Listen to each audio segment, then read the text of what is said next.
Now, I wanted to get this clip.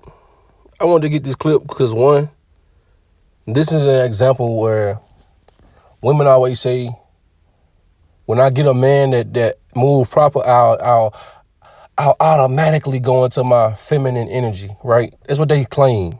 That if a man will be masculine, a man will be a man, I can be in my soft feminine energy. That's not a thing.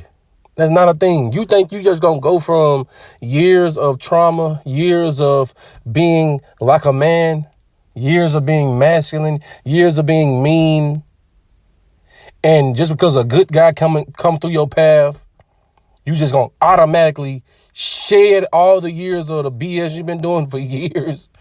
You think you just gonna shed all of that, and you just gonna revert back to your factory settings of how God wanted you to be.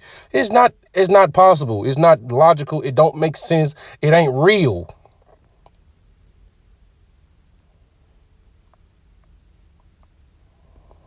Crazy. This is one of the reasons why brothers don't be wanting to get married now. Think about the mindset. She said he adopted her twins. So he adopted another nigga kids. And she's still acting like this. That is insane. That's insane, bro. Let's go in this Bible, man. I feel sorry for y'all brothers out here, man. This shit is crazy. Adopted your kids and she still treating you like the other dudes? That's insane. This man literally taking care of another man's kids. The respect and honor for this man should have elevated and just went through the roof. But she can't do it. Why? She like being a man. Let's read it. This is Matthew chapter 19 and verse 7. They say unto him, why did Moses then command to give a writing of divorcement and put her away? He said unto them, Moses, because of the hardness of your heart, suffered you to put away your wives. But from the beginning it was not so. So during Adam and Eve time, there was no such thing as divorce, right? When Moses came, he was given the leeway, the space to write a bill of divorcement in the law. Anything that gets out of order that you don't like about this woman, you can divorce her. But Christ, when he came on the scene, he said he was going to magnify the law. That's gone. You can't just get a divorce because you don't like the way her eyes sit no more. She gained a little weight. You can't divorce her because you don't like who she becoming. You can't do that, right? Watch this, verse 9. And I say unto you, whosoever shall put away his wife, except it be for fornication, and shall marry another, committeth adultery. And whoso marrieth her, which is put away, doth commit adultery. His disciples say unto him, if the case of the man be so with his wife, it is not good to marry. Now, why did I get this in this context, right? Because from a biblical space, right? You didn't got in a relationship with this woman. You done adopted her kids. You can't just up and walk away from her.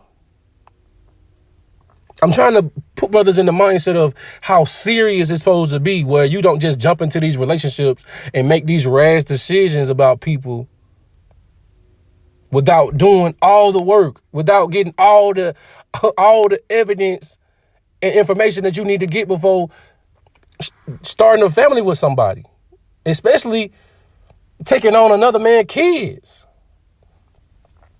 You can't just leave. That's what the Bible's saying. Listen, I want y'all to hear what the disciples said one more time. Verse 10.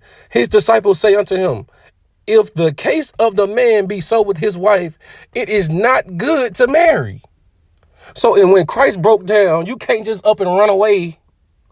You can't just get rid of her. The only reason you can get rid of her is she was to sleep with another man.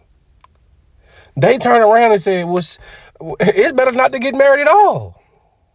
Watch what Christ say. Verse 11, but he say unto them, all men cannot receive this saying, save they to whom it is given. Christ agreed with them. He said everybody can't hear that though, because most men, they have a sexual desire they can't just suppress, right?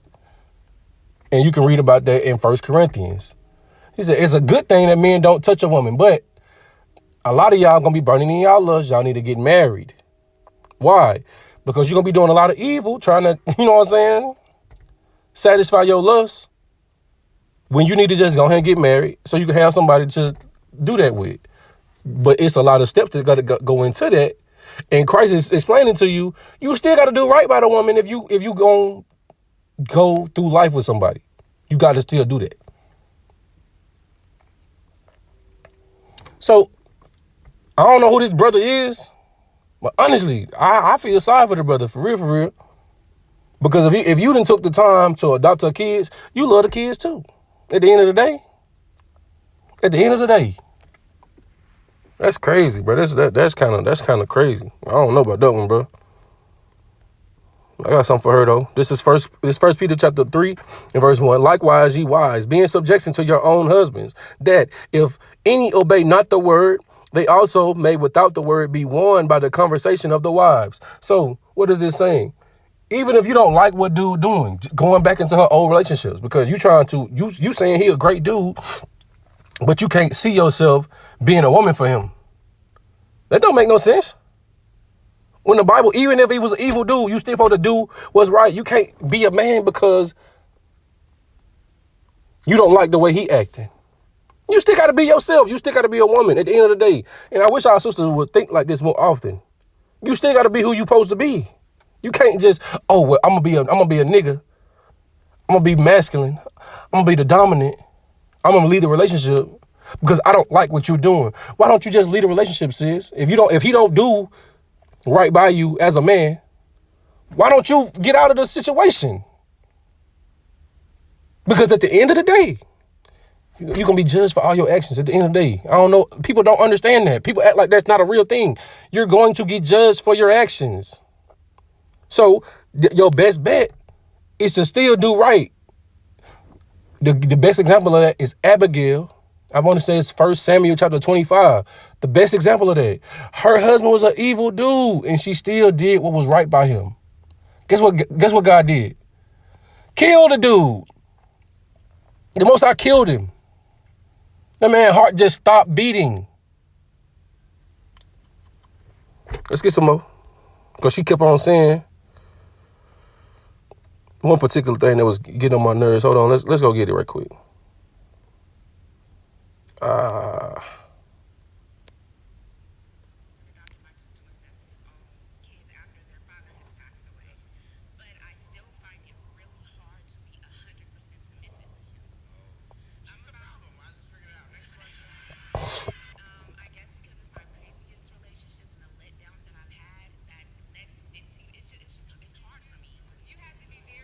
She said because of her previous relationships and her previous letdowns, that's why she is the way she is. Don't nobody want to hear that. Don't nobody want to hear that shit at all. Don't nobody want to hear that. This is Philippians chapter 3 and verse 13. Brethren, I count not myself to have apprehended, but this one thing I do, forgetting those things which are behind and reaching forth unto those things which are before.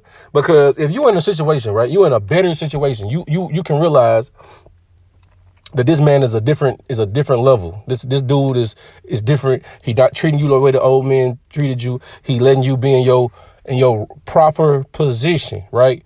Because you said the other man allowed you to be the dominant one. You know what that sound like to me? You was choosing men that was feminine because you wanted to dominate them. That's what that sound like to me.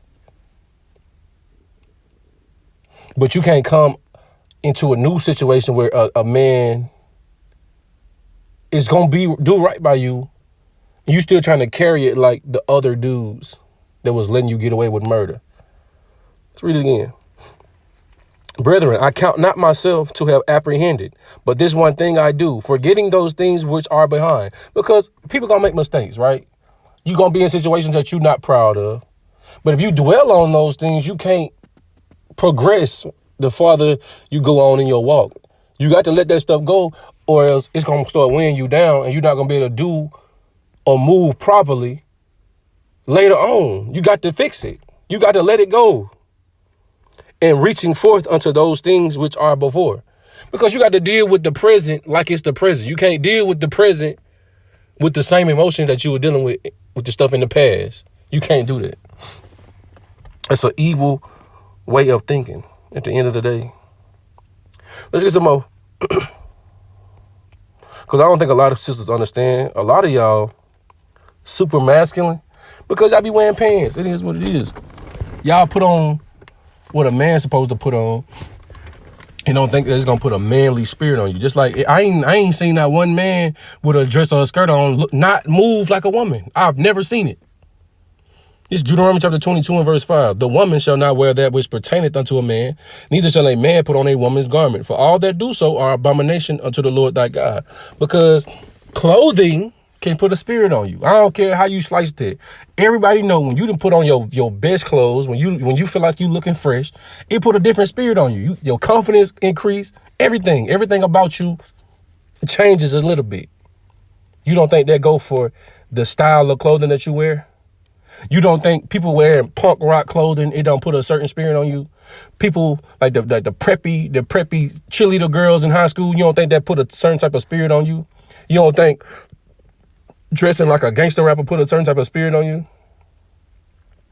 So in turn, you don't think cross-dressing is going to put a spirit on you? Okay. This is another one. I just thought about this. I don't trust women that cut their hair off like that. I don't. I understand some women think it's like a fashion statement. Some women literally do it because they don't like doing their hair. They feel like it's easier to manage. But your hair supposed to be a glory to you. I'm not telling you that you gotta have long, luxurious hair, no stuff like that. But your hair is supposed to be a symbol of something. And you cutting your hair down like a man, that says a lot. One, to me, this just me. When I see that, I automatically think she rebellious. That's the first thing I think. I think she rebellious out the gate because a lot of women, they'll cut their hair because of the expectations that come with it. Oh, you think that I'm supposed to be pretty? You think I'm supposed to be that? Yeah. If the Most High made you beautiful, you're supposed to carry that out. But you don't want to take the time to make sure your hair stay a particular way. Okay.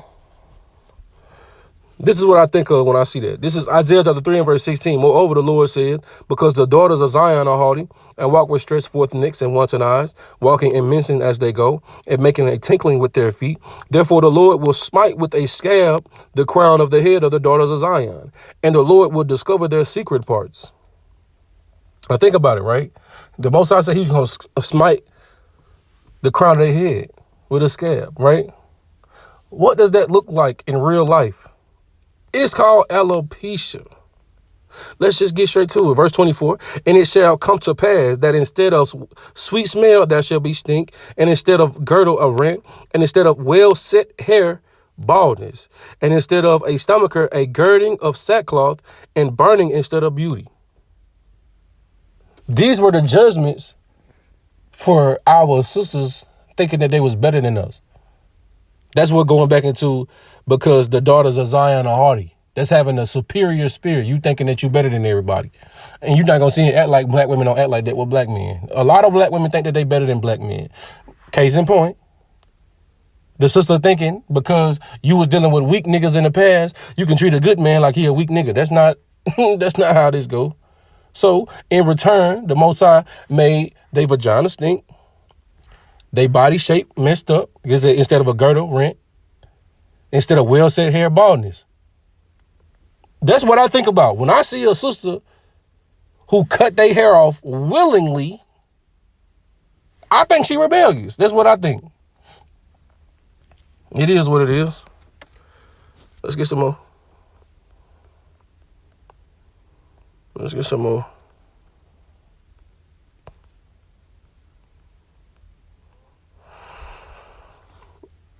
This is Ecclesiastes chapter 25, verse 23. A wicked woman abateth the courage, maketh a heavy countenance and a wounded heart.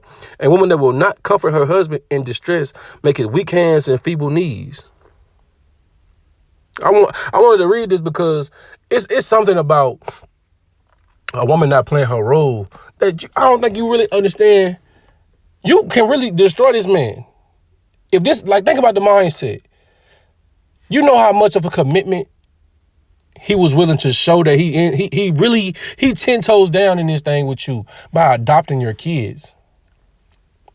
For you not to return that and put the work in to just be a woman for the man is insane. Let's read it again. A wicked woman abated the courage, maketh a heavy countenance and a wounded heart. You gonna break that man at the end of the day. If you don't change that, you're going to break that dude. Do I have sympathy for him? Because that don't make no sense to me. You didn't adopt her kids, and you don't even know if she even bang with you like that. That's crazy. A woman that will not comfort her husband in distress maketh weak hands and feeble knees. Of the woman came the beginning of sin, and through her we all die. Give the water no passage, neither a wicked woman liberty to gad abroad. What does this mean? As a man, when you first saw this stuff going down, you supposed to check that. You allowed to run free. You gave the water free passage. Guess what? When you give water free passage, you're going to get flooded. It is what it is. You got to put something in there to stop that water. You have to set the ground rules.